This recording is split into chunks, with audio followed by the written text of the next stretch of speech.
In 14th sloka, Bhagavan says, activities do not taint me, nor do I desire fruits of action. One who knows me in this way is never bound by the karmic reactions. That is, the reaction of his activities, reactions of his work. So God says, I am not tainted by any activity of mine because I am away from all that. So there will not be any impact of such activities on me. And people who know this, they are also not affected by any of us karma. It is like sunlight falling on gutter or muddy water. Nothing happens to sun. Though the rays are falling on the muddy water or gutter. So same way, God, none of his activities, because he never expects any fruits of action. So the activities do not taint me. That is what Bhagavan says in this sloka. And people who follow this, people who are karma yogis, because we do not expect any results of our action and we offer everything to God and we do not claim that we are the doers. Such people are also not affected by the reactions of karma. Wherever they are, even when they are in contact with impure entities, they are not affected by anything. So the karma yogis are also away from all this. God is not affected, the karma yogis are not affected. It is like a fire. Fire, the nature of fire is burning. And whatever you put into the fire, whether it is paper or whether it is a costly silk cloth, all get burnt. So fire doesn't say, I want this only, that or that only. And the nature of fire does not change, whatever you throw into the fire. And the rivers like Ganga, it has its own sanctity. Even people mix the dirty water in that, it doesn't lose its sanctity. It remains pure, it remains holy.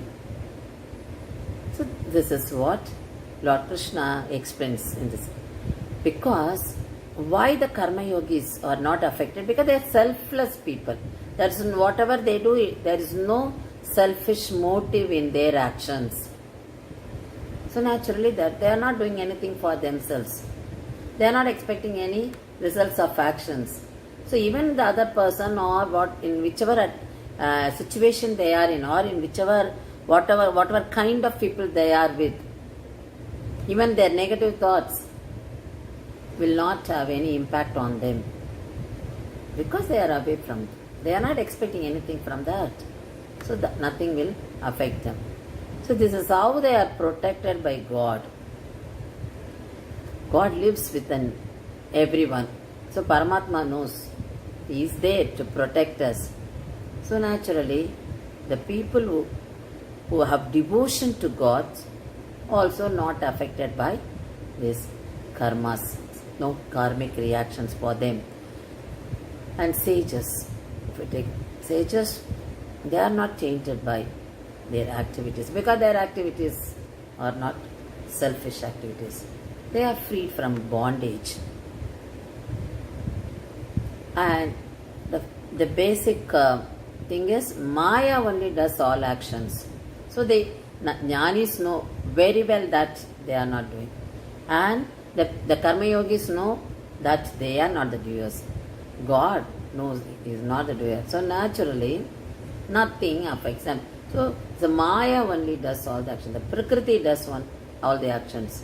So Paramatma who lives in us doesn't do any action. And Jivatma is a part of Paramatma, doesn't do any action. So now we are not the doers. If we understand that, if you realize that, then there will not be any karmic reactions. So that is what this sloka explains. That's a small story. Ganga. So one old couple going to Ganga river and they want to get rid of all these sins. And the lady asking everyone for a help. And she also tells them, if you lift him, his sins will be passed on to you. And she needed help because he was not able to walk. But people did not want to help because this one was threatening them that the sins will be passed on. So they were all running now. No one was ready to help. Then was a young man. Later the young man was approached by this lady and the young man said, yes, I will do. I will take him to that water and help him to have a bath in that, dip in that. Then he did it. Then this lady asked, when others were running away, how come you accepted this? And why did you accept to have his sins too? Then he said, there is a belief with us. With that belief only we are all coming to have a dip in Ganga. The belief is all our sins will be washed off when you take a dip in Ganga. So I have come all the way here. Anyway, I am going to have a dip. So even if I hold him, so even those sins will be washed off. So I didn't bother about it because Ganga will be washing away all my sins. So I didn't have any second thought. So that's why I helped. So that belief, that means others did not have belief. They all came to take a dip, but they didn't have this thought. So he helped the old couple. This is what Lord says. You should have faith. Faith and devotion only take a person to be a true karma yogi. So if you are a follower of karma yoga, you will not be affected by all these karmic reactions.